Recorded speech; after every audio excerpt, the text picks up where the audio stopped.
ҷиноятҳои коррупсионӣ фаъолияти мӯътадили мақомоти давлатиро халалдор намуда ба раванди рушди иҷтимоиву иқтисодӣ, ахлоқу афкори ҷамъият ва дигар паҳлӯҳои ҳаёти ҷомеа таъсири ҷиддии номатлуб мерасонанд. аз ин рӯ мубориза бо фасоду фасодкорӣ ва пешгирии чунин ҷиноятҳо қисми таркибии фаъолияти тамоми шохаҳои ҳокимияти давлатӣ, хусусан мақомоти ҳифзи ҳуқуқи кишвар мебошад. сарфи назар аз ин, баъзе масъулини мақомоти иҷроии маҳаллии ҳокимияти давлатӣ барои ба даст овардани даромади муфт ва амалӣ намудани мақсадҳои ғаразноки шахсӣ бо истифода аз ваколатҳои хизматӣ даст ба кирдорҳои коррупсионӣ мезананд.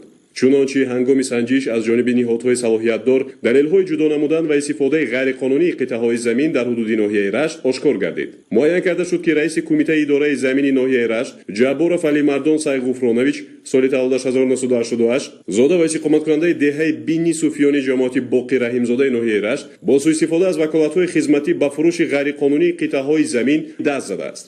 бо қаллобӣ ва миёнаравии Ҷабборов Алимардон танҳо дар давоми 4 моҳи соли 2023 ба сокинони ноҳияи Рашт Шоев Икром Маҳмад Раҷабович, Назиров Шералӣ Муҳтоҷович, Ёров Раҳимҷон Ёрмаҳмадович, Ҳусейнов Раҳимҷон Аҳмадович, Мардонов Ҷонибек Фозилбекович, Беков Иршод, Саломов Аҳлиддин, Маҳмадов Дилшод, ҳомидов Наимҷон, Саймуҳиддинов Қобилҷон ва дигарон қитъаҳои ғайриқонунии замини назди ҳавлигӣ ҷудо гардида ба расмият бароварда шуданд.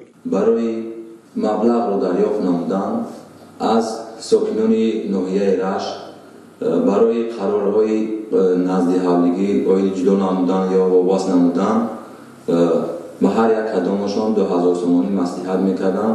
масалан Ёров Раҳимҷон оиди вобаст намудани қитъаи замини назди ҳавлигӣ аз ҷамоати деҳоти Нисратло Махсум, Саломов Аҳлиддин сокини ҷамоати Қалъаи Сурх, Беков Дилшод сокини ҷамоати Ҷафар ва дигарон қарорҳои онро ман бо маблағҳои 2000 сомонӣ имзои Муқими Раҳимҷонро мегирифтам. баъди ошкор шудани амалҳои ғайриқонуниаш, Ҷабборов Алимардон мехост тариқи пешниҳод кардани ришва ба кормандони мақомоти амният кирдорҳои ҷиноятии худро рӯйпӯш намояд, аммо ба мақсади нопокаш расида натавонист. 8 майи соли 2023 шаҳрванд Ҷабборов Алимардон ҳангоми пешниҳод намудани пора дар ҳаҷми 30,000 сомонӣ бо далелҳои шайъӣ боздошт карда шуд.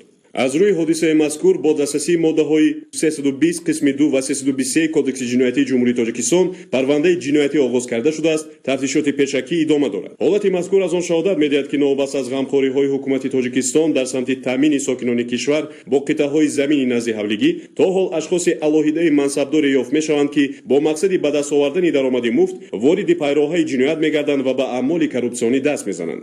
чунин ашхос на танҳо ба рисолати давлатии худ иснод меоваранд, балки зану фарзанд, падару модар, хоҳару бародар ва дигар наздикону пайвандони худро дар назди аҳли ҷомеаи якумра шармсор менамоянд.